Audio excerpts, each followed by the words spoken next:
The best I can do is dog grooming. Oh, okay. Yeah, you got the gecko. Good. I'm Right. here. Hello, Okay. everyone, and welcome to our 11 o'clock bonkers show with Hannah, celebration of her third book, Finding Bear, which you'll be able to tell by our dress that it's really cold here. We're in the Arctic. Levi, unfortunately, is not. Levi is zooming in from the hottest part of the world, dare I say. Levi, what town are you in? What city? So I'm in Yamundi in the Sunshine Coast. So we're about as close to the sun as we can get here. It's very, very hot at the moment. It's 8 o'clock in the evening, and then what's the temperature? Well, it's 8 o'clock in the evening. I don't know the temperature exactly, but it's somewhere around 27, 28, something like that. So it's quite hot today. Very un-Arctic like. So anyway, listen, we're going to do a quick a few minutes of chat. When I have a little chat, and then Hannah's going to do a presentation, and then we'll come back and do more of a focus on Levi, who is an utter legend, and then we'll do Q&A. So it's a kind of that's the plan. So do you know what I'm going to do? I'm going to lose this. I have my glasses on underneath. Would you believe it? Hannah, it feels like the most extraordinary journey you've been on, and keep in mind Hannah grew up in Tring. Levi, do stay. I want to keep you here. Hannah, you grew up in Tring and went to the local primary school, then went to the secondary school. That girl back then probably couldn't believe that she's now here talking to tens of thousands of children about her third book. Describe that experience that you've gone through, that morphic change. Yeah, so it is really lovely. So I always wanted to be a children's author. I'm really going to be fascinated to hear whether Levi also always wanted to be an illustrator. And so when I grew up in Tring, which is a small town in Hertfordshire, for those people that you don't know, I was such a bookworm, and I would always go to the local library and pick up all the books that I could do. And I was very shy as a child as well. And so for me, I kind of took a lot of sanctuary and friendship in the books. And the books took me, especially with amazing pictures, on these incredible adventures. And so I just loved reading. And I just used to think, well, could there be a better job in the world than one day being a children's author? And for me, it took quite a long time to make it come true. So I had a couple of sort of what I call failures, but we'll redefine them later on, before I eventually kind of had my first book, which is The Last Bear, which has this stunning cover illustrated by this gentleman here. And that one came out 3 years ago in the middle of lockdown. Because all the bookshops were closed and I was supposed to have this huge fancy launch, that never happened. But Ben, who is the wonderful owner of Our Bookshop in Tring, managed a virtual launch for me, and that's kind of where our friendship has started. And he's been a huge supporter of the book and the subsequent books. Can I jump in?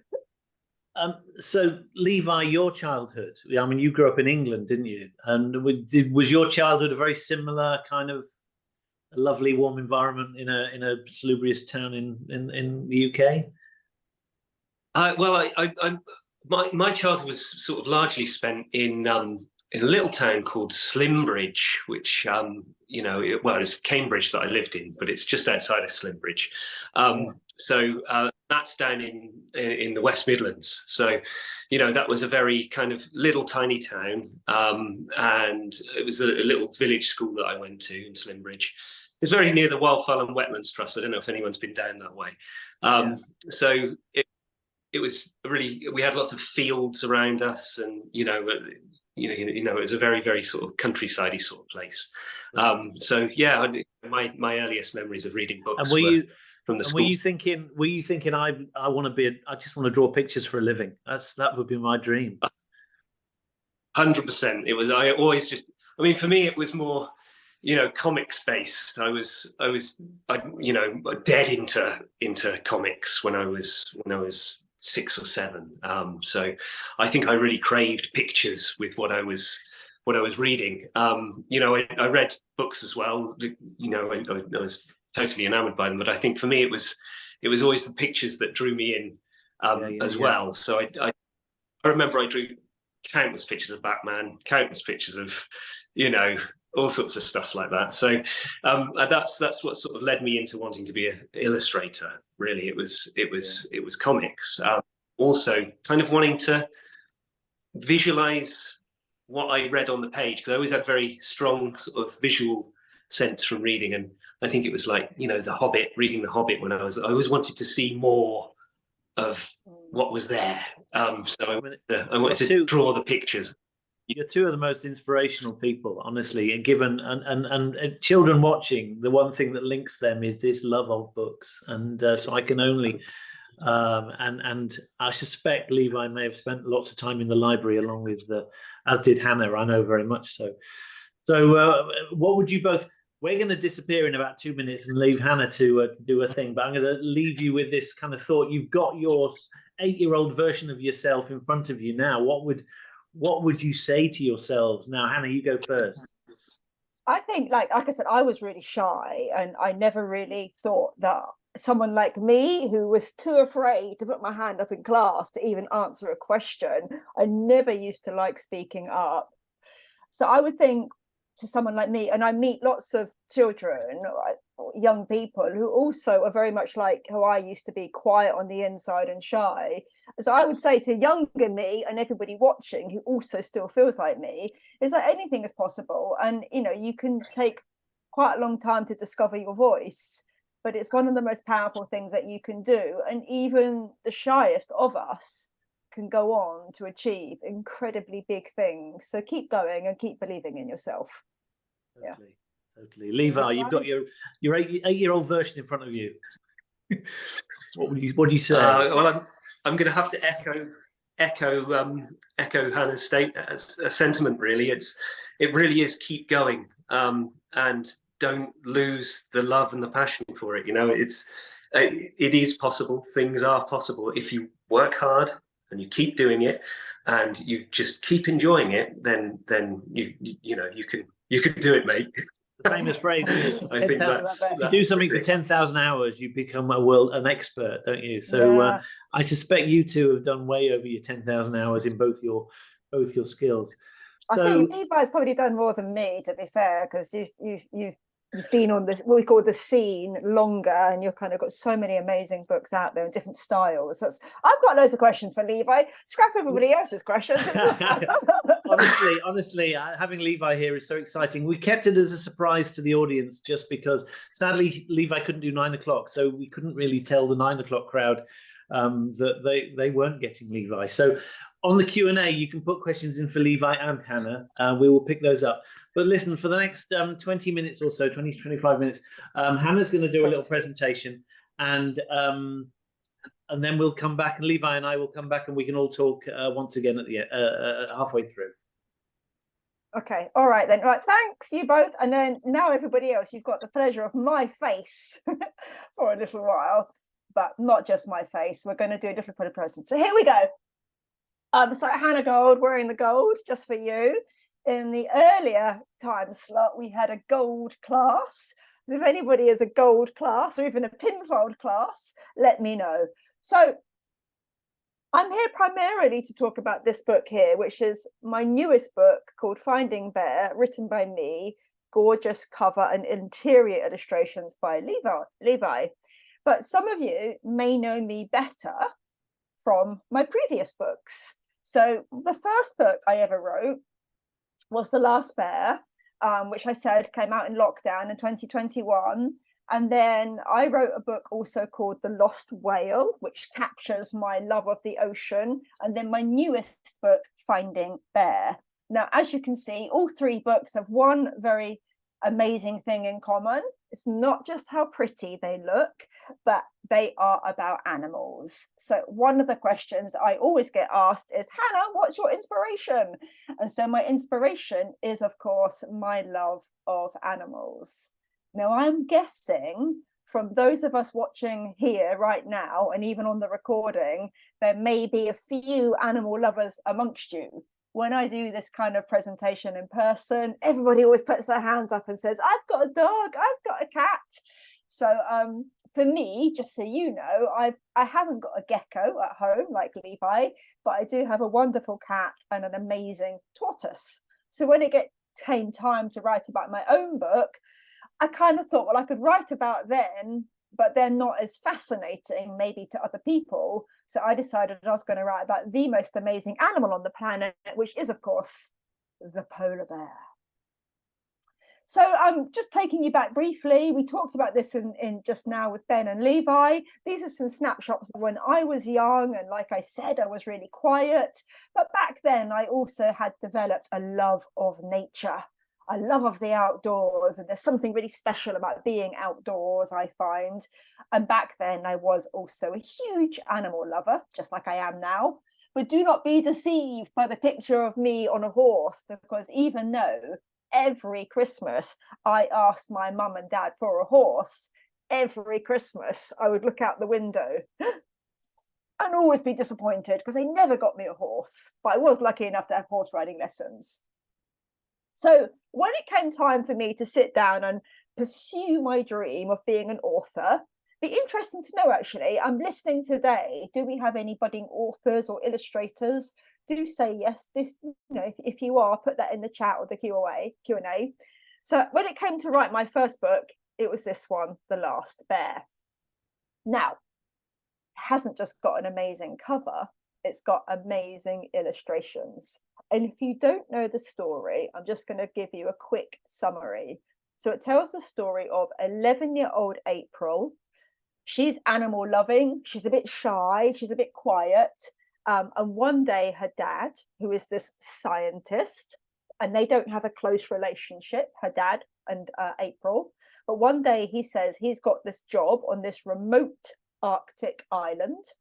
The island is called Bear Island, named after the polar bears that used to live there. And Bear Island is a real island. Please do Google it if you haven't already.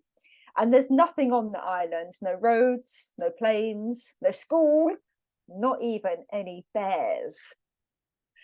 But the first night when April turns up on Bear Island and she looks out of her cabin window, what do we think she sees? Yep, obviously, she sees a polar bear who's hungry, who's a bit injured because he's got that plastic caught around his paw, and he's a long way from home. He is the last bear on this island called Bear Island. Now, April, and I wouldn't recommend this in real life, April befriends the bear. She rescues him from his plastic. And then they spend this absolutely magical summer together. Now, who wouldn't want to be best friends with a polar bear? And so they spend this gorgeous summer together. And at the end of the summer, when it's time for April to go back home, she realizes she can't leave the last bear on the island. So then we have an incredible adventure. So that was The Last Bear. And what Ben didn't mention in the beginning was actually, even though the book came out in lockdown, it went on to achieve incredible things. This is the bit where I get to show off. So myself and Levi, we won the Blue Peter Book Award, which is voted for by school children up and down the country. And that's why I wear the Blue Peter badge. Also won the Waterstones Award, which is a book prize. And then been on TV, translated into 25 languages. I do not speak those languages, but that includes Arabic and Chinese and Norwegian. So it went on to do an amazing, it just kind of became something incredible, which is why I said at the beginning, even if you do sometimes feel shy, you still can achieve incredible things. But I had one question for everybody that kind of had read The Last Bear, and that was, what happened next?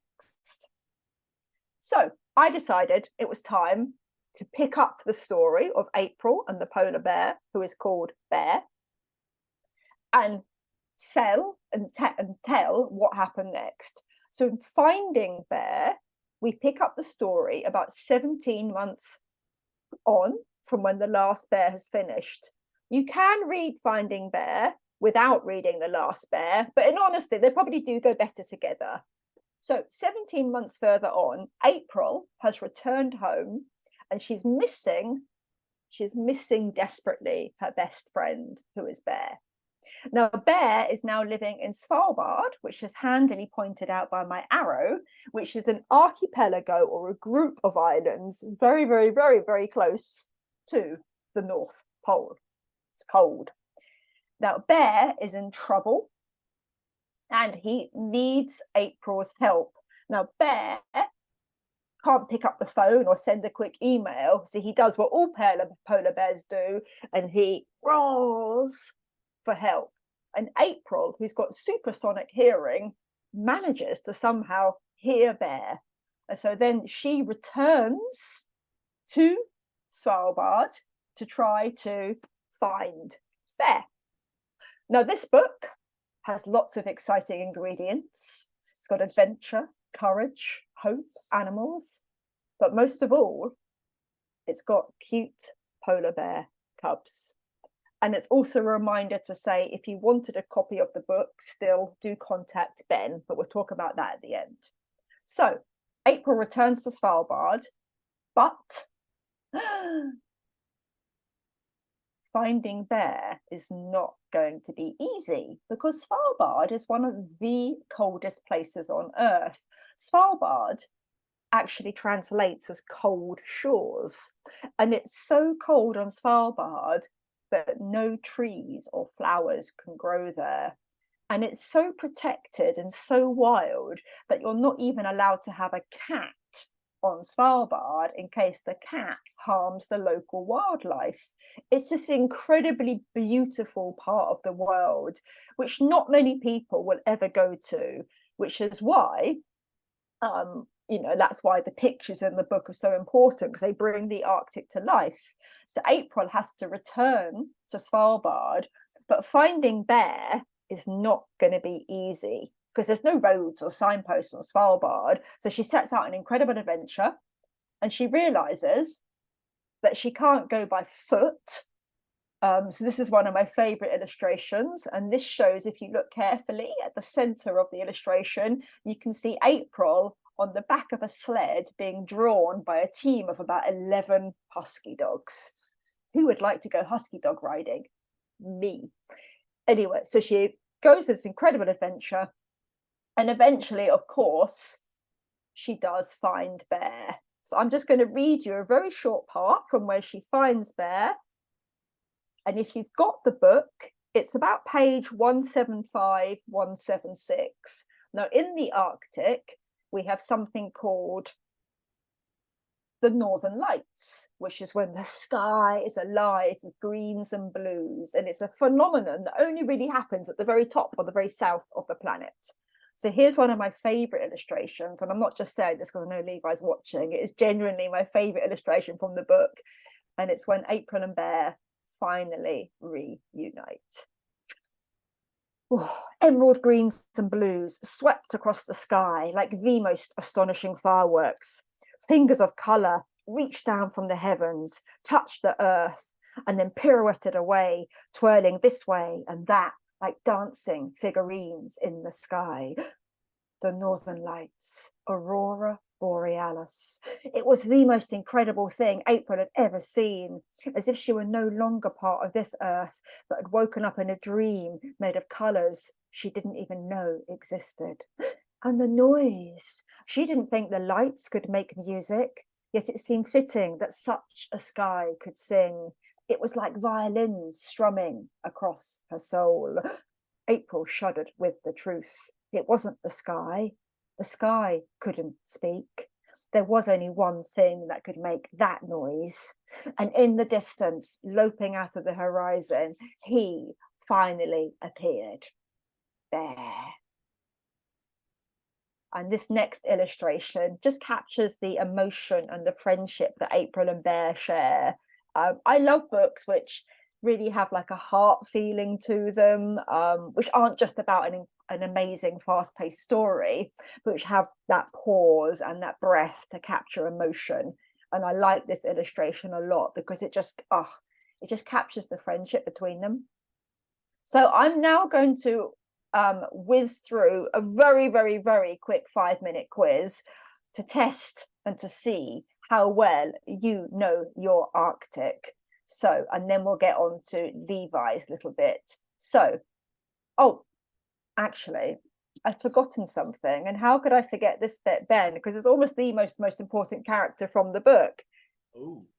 Finding Bear isn't just about Bear.When April. There's one very important character, and that's the cub. Because when April does eventually find Bear, she realizes that actually the adventure hasn't ended. It's only just begun. And as we can see, Bear's cub also has a fondness for peanut butter. And then April then has to go with Bear and the cub to the northernmost parts, the remotest, wildest, most dangerous parts of the Arctic to save the cub. And here we go. Cute polar bear cubs. All books need cute polar bear cubs. But anyway, I was a little bit premature before, because what we're trying to get to is the quiz.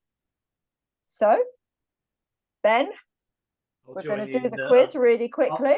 I'll join in and try and lob in some answers. I won't have a clue, I suspect, but we'll work it out. Okay. So, how well do you know the Arctic? What colour is a polar bear's fur? Ben, what colour do you think is a polar bear's fur? Well, I'm going to say white, because that seems like an obvious answer. I suspect this is a trick question, though.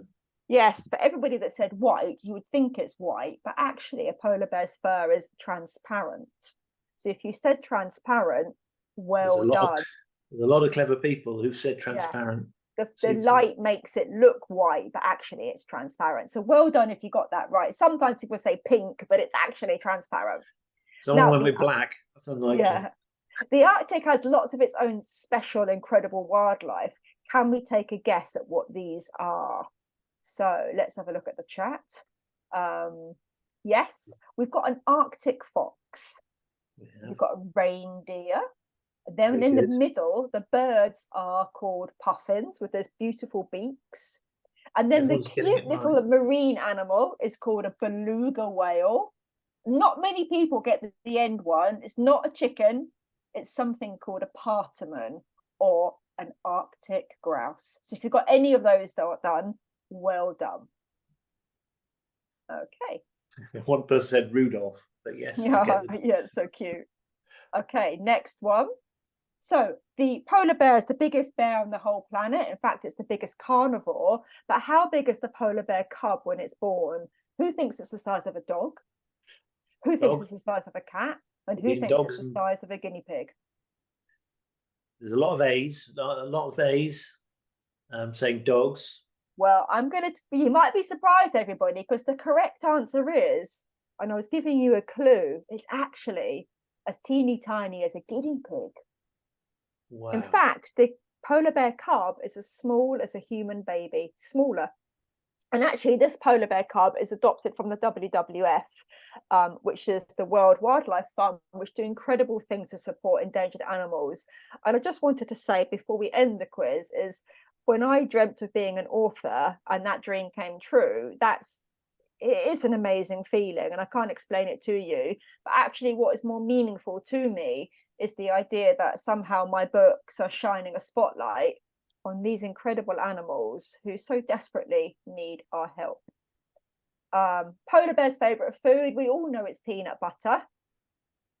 Real answer is, of course, seal, and they eat about 65 seals a year because the blubber helps keep them warm. Now, in the book, Bear has a cub, the cutest cub. But what is the name of the cub? Do we have any guesses? Cub, yes. If you've read the book, you're going to have an advantage here. Yeah, little. I say Bear Junior, Little Bear. I'm not going to tell you the answer because that's a big plug for you to read the book. And actually, this book is so special that it's got 2 jackets. There we go. And there we can see the cub there as well. There's a lot of correct answers coming through.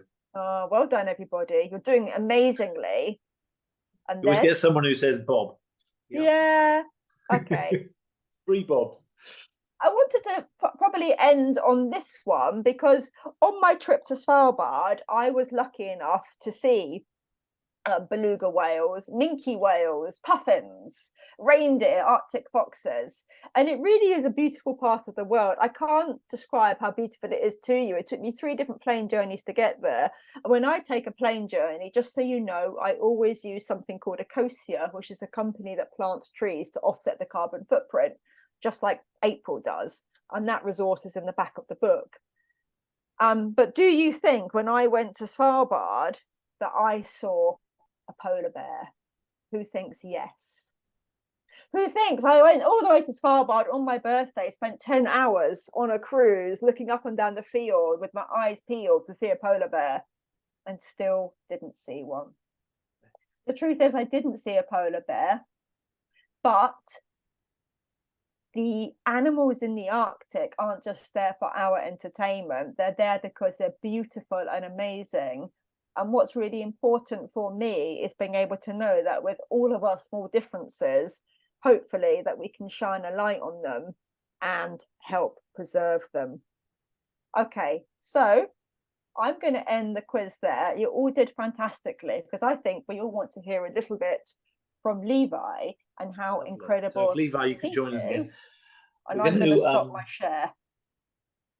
Oh, look, whilst Levi joins us, we can have fun finding the bear. Levi, can you find the bear on that screen? Honestly, I saw the 9 o'clock show, and you described where it was, and I still couldn't see it. He's got like a blue scarf on. My goodness me. He's at the bottom left.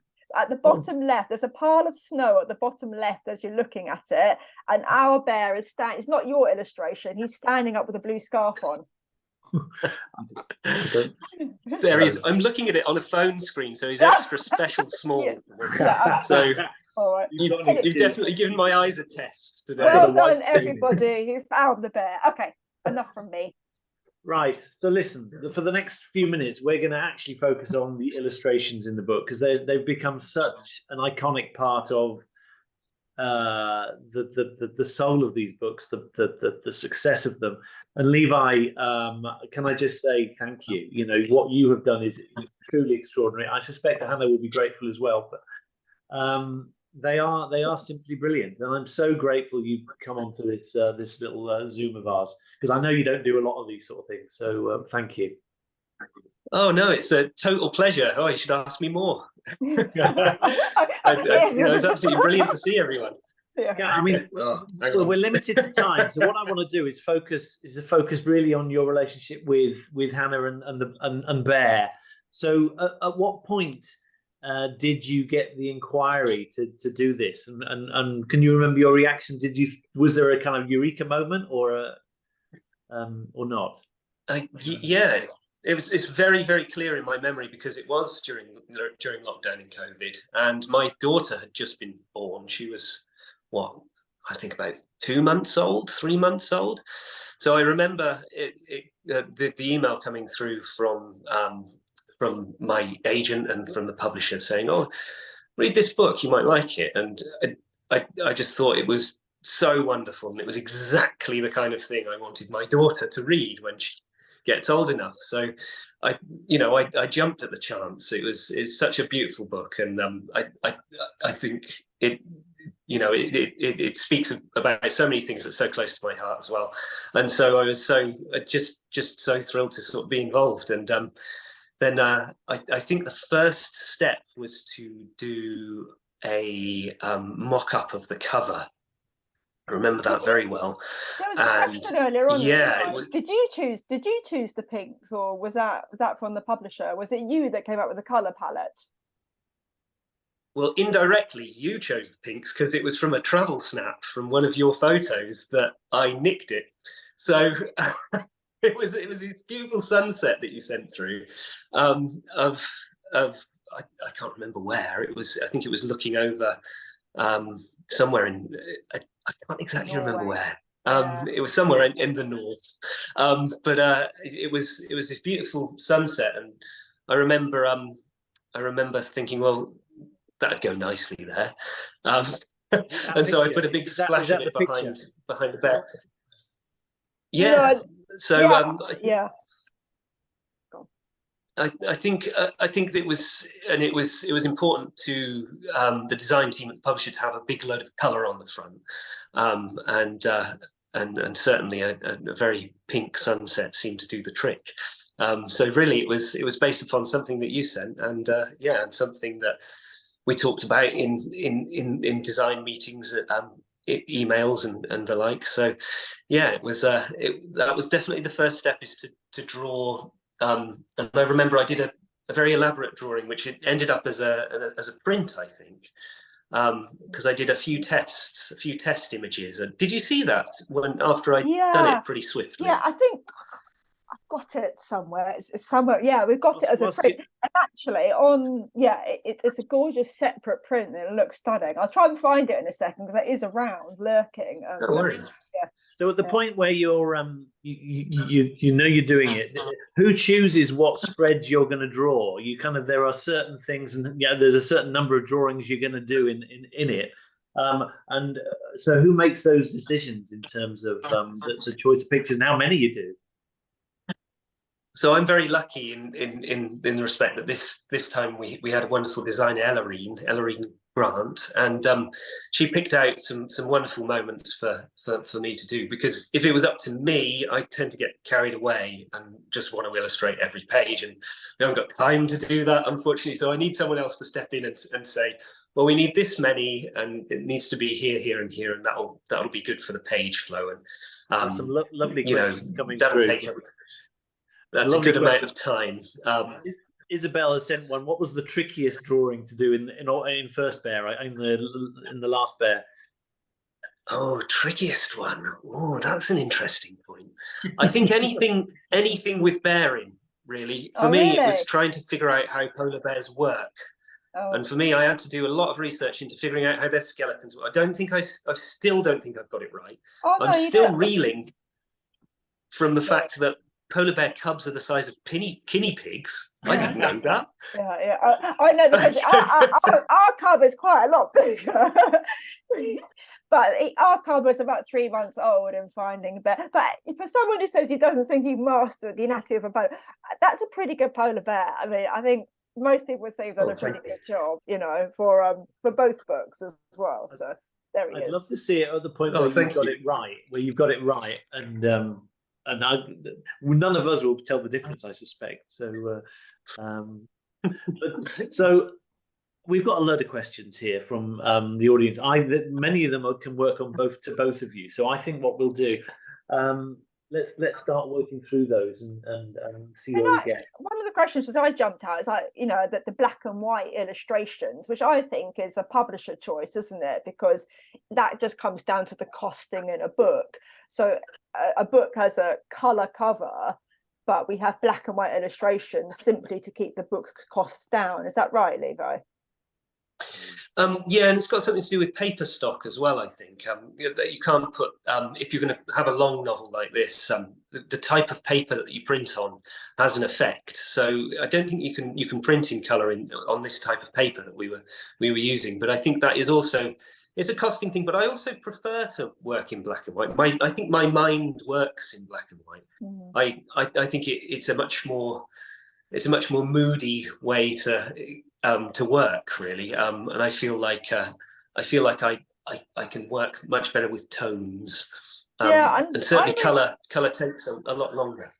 I love some of my little lamp is falling out. There's a couple of illustrations I just wanted to point out, because I love the fact it's black and white, because this is Finding Bear, and you do snow so well. And I love the ones also where the publisher has kind of got like a darker palette in the background, and here we go. So I think it's right. I think you're right. Moodily and atmospherically, it works really well. Yes. Right. Yeah, it is a shame with the Northern Lights, though, that we couldn't get a lovely big splash of green in there, isn't it? I know. Well, we've got green on the front cover. I know, and it's just one got it on the cover. One illustration in the middle with green, and yeah.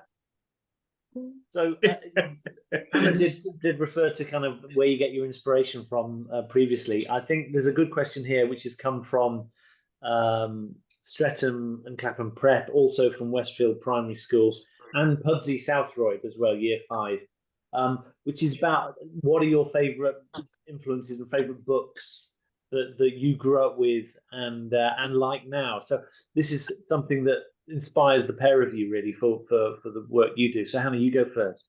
Yeah, so for me, like I always loved animal books, and for anybody who is a budding author, please do say so in the chat.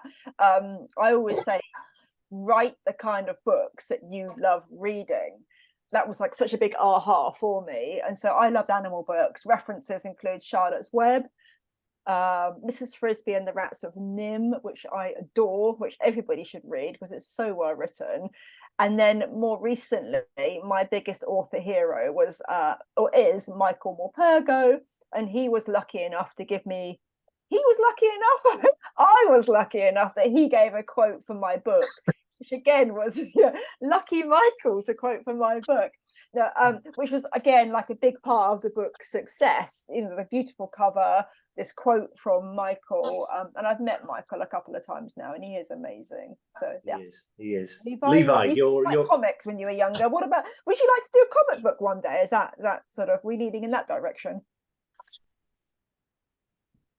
Oh well, that's interesting. Yeah, it takes me too long to do a drawing to do a comic book. I think it takes me way too long. So you know, for me, when I was growing up, I was dead into fantasy. You know, I loved Lord of the Rings. You know, when I was born in the Forest of Dean, and my earliest memories are of the forest. So I really connected with Lord of the Rings at a very pretty early age. You know, sort of. I remember reading about 8 or 9. Hobbit and Lord of the Rings were huge for me. As far as illustrations go in books, I think it was I had the Brian Froud and Alan Lee Fairies books when I was a little nipper, and those left a really indelible imprint on my brain. I loved Charlotte's Web as well. That's so nice to hear you say Charlotte's Web. I loved that growing up. And it was such a beautiful book. Sad as well. I like, yeah. There's a certain Legolas it's heartbreaking. There's a certain Legolas about you from that's a Harry Potter. That's a Lord of the Rings reference. The next question specifically, I mean, I suppose let's reference whale really, because you haven't got good at drawing bears. Suddenly Hannah pulls out a lost whale. And so you've suddenly got to learn how to draw whales and what have you. So firstly, was that okay for you? And secondly, Hannah, honestly, I've had so many questions. Let me credit the questioners. Spencer from Guns and Burringham Primary, Amethyst class at Wath Victoria Primary, Bella from Manchester High, Amelia from Vernon Dean Gillam. I know 1 or 2 people from the publishers are watching this. The number of questions about a sequel for Whale is incredible. Ava from St Michael's Angels, Harley from Dundale in Tring actually, and Mailer Bridge School as well have asked, is there going to be a sequel for Whale? So you start first about the answer for that, and then we'll ask about drawing. Yeah, I do get asked this a lot. For me, I feel like The Last Whale ends on quite a complete note, so I don't feel that same heart pull to write a sequel. And the reason I wrote a sequel to The Last Bear is because I just wanted to write a sequel so much, and I would never have written a sequel if I didn't think that I could pull it off. So if I wrote a sequel for The Lost Whale, I just don't think it would come from the right place. But it's not to say that the characters of Rio or Marina or Whitebeak might not pop up in a different book one day. But yeah, so I wrote a whale book. How was that to illustrate? I love the ocean scene in this book. Yeah. Oh yeah, it was amazing. But I mean, we live near the ocean here, and you know, we do see whales sometimes on the in the distance, which is a real privilege to be able to see. But you see, the only thing I ever see of a whale is the tiny point of a tail or a fin or something like that. The anatomy of a whale is a very different thing, and certainly, how do you fit that onto a single page spread on a cover? How do you fit something so enormous onto a cover? It was that was even more difficult than mastering polar bear challenges. Yeah. Yeah, it was. It's quite something. So,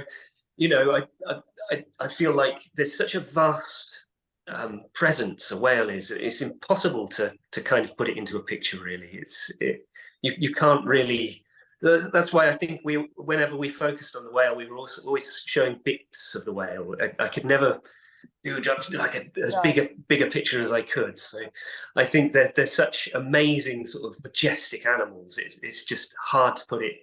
I think I could do maybe a life-size portrait one day, and that might do it justice. But yeah, I think that was a real challenge with Lost Whale.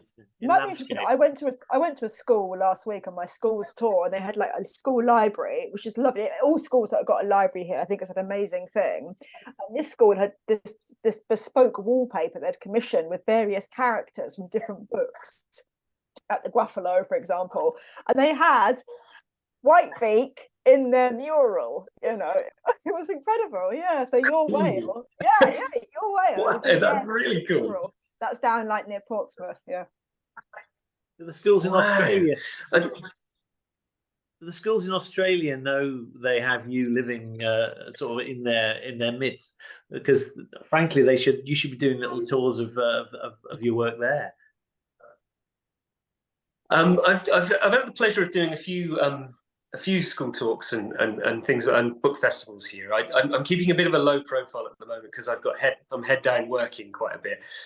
So I'm trying to keep as low profile as I can at the moment, just because there's too much scribbling going on in my studio. So maybe after that's done, I can get out and about a bit more. Let me throw in a question which I think Levi picks up on perfectly, but it's the darkness and the dark places that you go with your books, Hannah. That there is genuine sadness that happens in your books, and it's a very tricky kind of thing to do when you're dealing with a children's book, and how far you can go with it. And there's a very dark moment within Finding Bear, which but it's juxtaposed with the most incredible bits of lightness and happiness, which Levi pulls on perfectly with the illustrations. But Hannah, do you want to talk about that for a moment? It's back to what I referenced in my little bit. Like, I think being a children's author or an illustrator is just an incredible privilege. And every book has a different role to play in society. And one of the things that I'm really grateful for is just how well the books have been picked up in schools, particularly here in the UK. I don't know about Australia. So for all the teachers watching, I just want to say a huge thank you for using my book so well in the classroom. And as a side note, if you go to my website, which I'll put in the chat box, you can download lots of teaching resources and also more pictures and videos of all my trips. But I never intended to write books about climate change. It was only when I was writing these stories about whales and polar bears that I realized that you couldn't write about them without referencing this wider impact which is happening. And I found that really upsetting and really sad. And I don't think we should shy away from that in children's books or young people's books. But you've got to write it in such a way which I would hope inspires and gives hope. So if I had like one message from today, it's kind of like, how can reading such a book or absorbing the pictures inspire anyone watching to realize that we're all capable of making a difference? And we might never go to the Arctic like April or save a whale like Rio does, but our tiniest of actions can really make a difference. And I think one of the best messages I can give is to empower people to hopefully know that, yeah, we are capable of achieving incredible things, including saving the polar bears. And Levi, I mean, obviously you pick up on themes in the story, and do you find that reflects on the way that you'll draw something and the spirit that you put into it? Well, yeah, absolutely. It's I think I think that the climate change thing is a very central thing, and I think it has a huge effect on everyone personally. I think we're all affected by it very personally. I think it's not just a large political issue. It has a huge impact upon the way you see the world. It has a huge impact on your psyche, and so for me, I think that's what I was really trying to hone in on with because Hannah writes so well about the interior lives of her characters, and then the trials and tribulations that they go through. And I think really that was what I was trying to sort of reflect in the pictures as well. You know, there is darkness there, but there's also incredible light, and that contrast is, and what Hannah mentions, the hope and love, is the wonderful thing to focus on. And you know, I think Hannah said it better, but yeah, I think it's just a wonderful thing to be part of, and it's a wonderful thing to be invited to do. But I do agree that a sense of positivity comes out at the end with all of Hannah's books, and I think hopefully I've tried to reflect that sort of ebb and flow throughout, even just in the tones that we use in the book. So it goes very dark at points. I mean, you can barely make out details at some points. So that was kind of the psychological effect of that.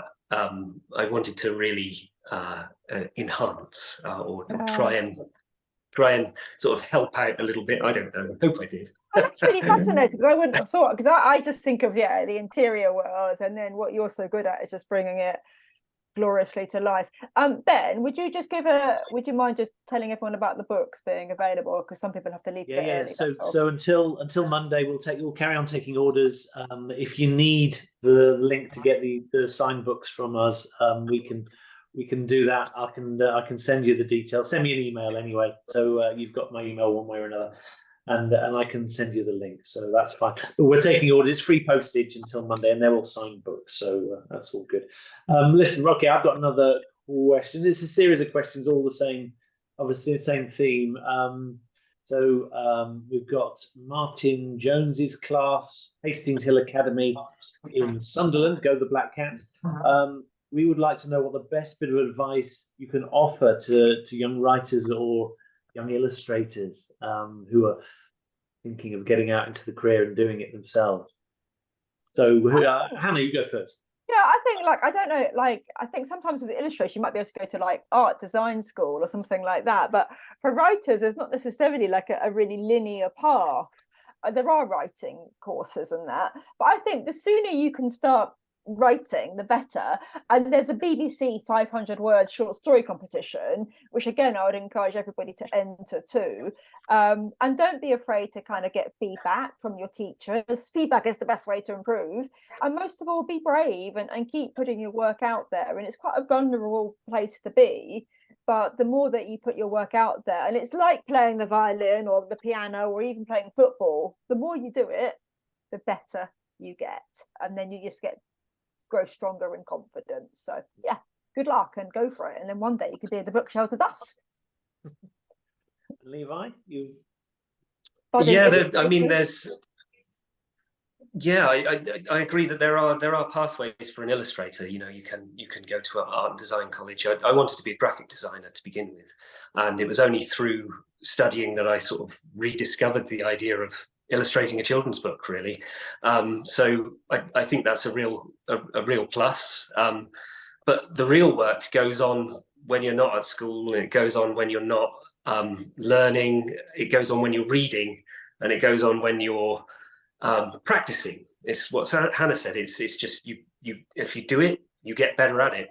And for me, I think my real any advice would be just do it because you like it. You know, just draw pictures of what you like, and just keep doing it. As long as you do an hour a day every day, you will improve. And there's plenty of room for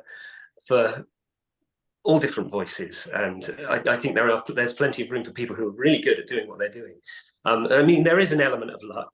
I think there's three things. There's luck, there's talent, and there's perseverance. And the only one you can control is perseverance. You just got to keep going. So you know, that's really the advice I would give. And I mean, it happens to different people at different times in their lives as well. So yeah, you know, if you keep going, you've got more chance to succeed doing it.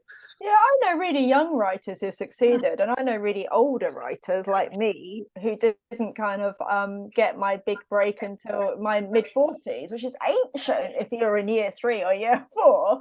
And so Yeah, so it can happen at any time. And shall we do some quick fire questions just to finish? Can do. We've got I saw one which I really liked. It's kind of, if you've just got the author here, it's a fairly dry question. How long does it take to write a book? But because we've got the illustrator here, honestly, that just opens a whole can of worms in terms of how long it takes to write a book. I mean, obviously, the detail that goes into this one. Yeah, they're works of art. They really are. I have to say this, Levi, publicly, because I always say it. Everyone always comments on the illustrations. So every school visit I go to, and I do a lot, everyone always comments on how lovely they are. I always try to, I know you're not on social media, but I always credit you, even if I know that you never see it, because I think it's really, you're such an integral part of the success. And books look like question works is from of art. Hope at Hindlip First School, Worcester. So hello to. So for me, my part takes around 6 months. So I do the draft, and with my editor, I do quite a rough draft, and then I get the edits back, and then we start going back and forth. And it's somewhere along that process, whilst I'm still perfecting the words, but we've got the main story there, that I think gets sent to you with the brief for the illustrations. So my part takes about 6 or 7 months, and part of that overlaps with you, I think. Yeah, that's right. Sometimes I'll read your early drafts, which probably isn't very easy for you, because I hate it when people look at my drawings before I'm through. I can't stand it. But so I do read an early draft of you, and sometimes I'll go back and read the final book in print and go, where did that come from? I didn't realize there was an extra bit there. So I think my part sort of comes alongside yours, and my part takes around 3 or 4 months, 5 months sometimes. It depends on whether I'm sort of juggling with another job. But yeah, I think in actual time, though, because the pictures are black and white and they are not color, it does happen fairly a bit quicker for me. It's sort of probably about 3 months. It takes me in actual time 2-3 months. It's very, very intensive, though. So you do them in black and white rather than color. Sorry, what was that? I missed that. So you do them in black and white rather than color. I just assume they're just black and white versions of a color picture. Oh no, yeah, no, they're black and white. Yes, they're all done to be black and whites. Yes, so they're all sort of like charcoal renderings, part digital, part charcoal. I scan in a lot of charcoal textures and use them over digital work now, because it works a lot quicker for me, and I can move things around with digital.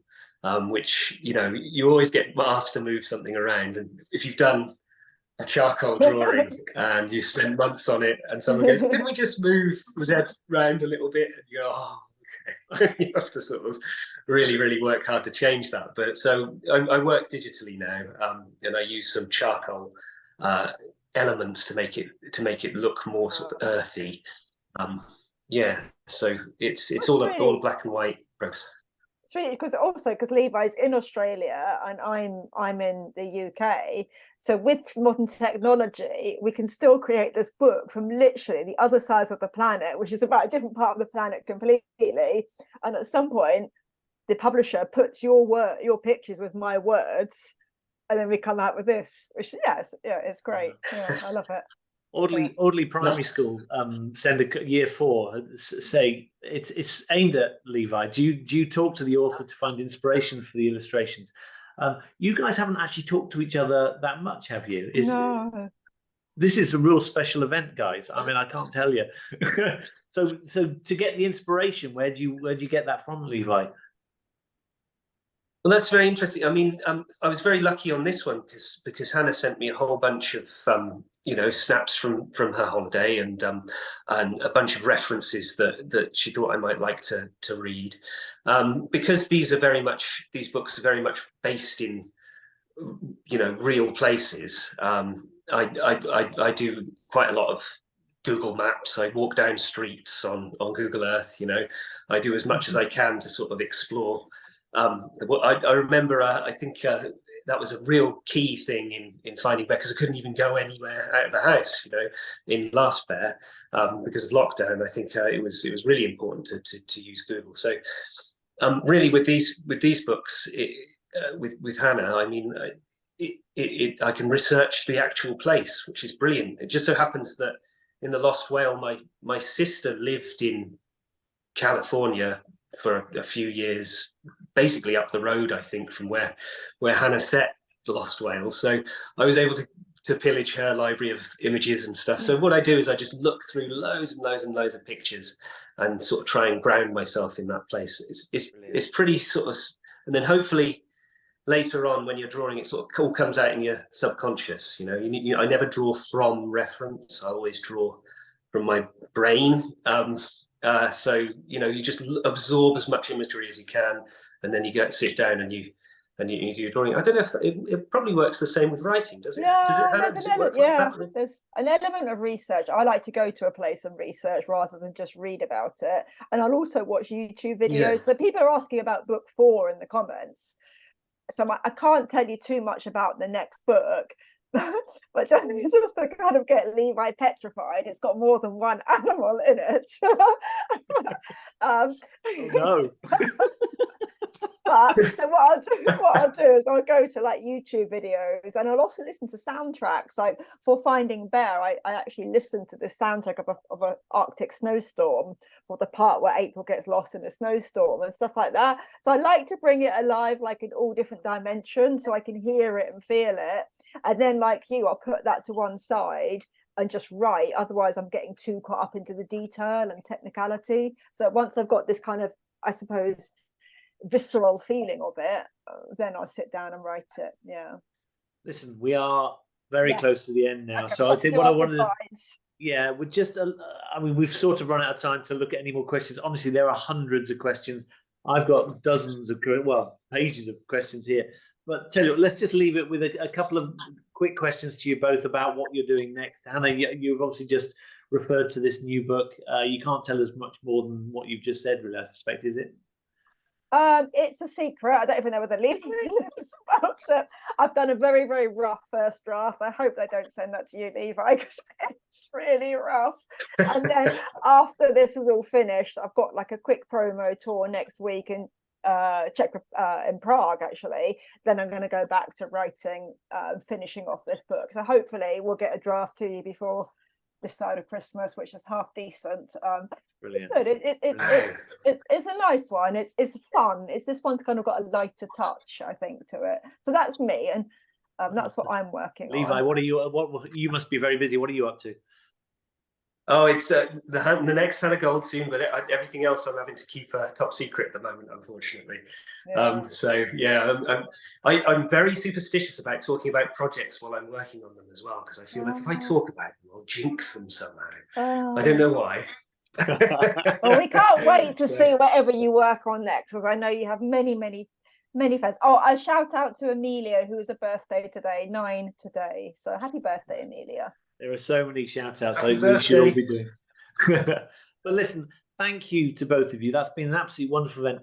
This event will be on our YouTube channel. So if Hannah, I know Hannah will give it a shout out to say it's been on.